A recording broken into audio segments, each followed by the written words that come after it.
In this tutorial, I'll wrap up my program with a quick description of the MAZATROL End Unit, required in all MAZATROL programs. Start by navigating to the program page. I'll verify I'm in the correct program, and select Program Edit. Navigating to the bottom of the program.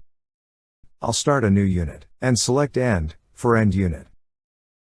If you wish, you can stop here. This is all that's required. However, I'll go into detail on all of the available fields. The first question, continue yes or no, tells the control to repeat the program automatically. This is used primarily with automation such as robots or pallet changers, to keep the system in automatic cycle. We're doing a single piece with no automation, so I'll set this to 0. Parts counter yes or no, increments the parts counter on the position page. I'll set this to 1 so I know how many times I've run the program.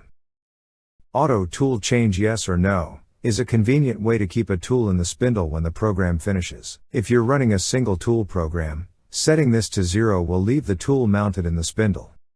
Unlike most MAZATROL fields, leaving this blank acts as if you put a 1 in the field. Therefore, the default action is to put the tool away.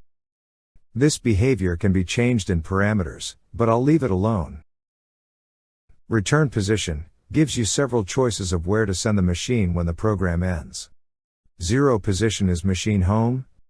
Fixed position and user positions are set in parameters. Arbitrary position prompts you to enter a position in the data line below. Note, these are machine positions, based on machine 0, not part 0. Next workpiece number is there to allow chaining programs. This feature can be very handy when a part has more than one operation. To give an example of chaining, let's review the top of this program. At the top of this program, I face the part using a vacuum clamp. Then I add a command and manual program unit to position the table in front of the operator, and stop the program with an M0, enabling easy access for the operator to add clamps prior to machining the shapes. We can replace this method by using chaining and arbitrary position in the end unit. To do so, I'll first copy the program in Program File.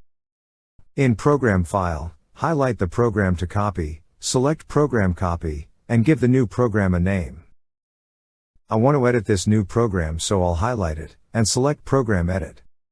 All I want to do in this program is the face mill, so I'll erase everything else. This is much easier with the graphic window open.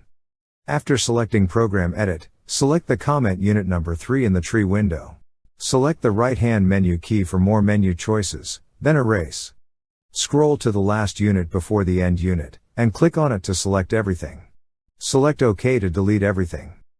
Go to the end unit. Choose arbitrary position for return. And enter the same X, Y, and Z positions used in the manual unit we're replacing. For next workpiece, enter the original program name, or use Program File to select it. Make sure Execute Next Program is set to No, otherwise, the program will run immediately, before we have a chance to add the clamps. Now, we have to modify the original program a bit. I'll call the original program, select Program Edit, and erase the facing operation, as well as the now extra manual unit. I'll leave the comment to add clamps. Optionally, you can go to the bottom of this program and send the control back to the facing program if desired.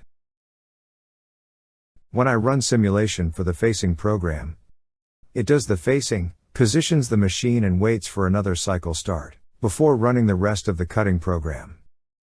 The MAZATROL End Unit is very simple, but adds useful capabilities to your program.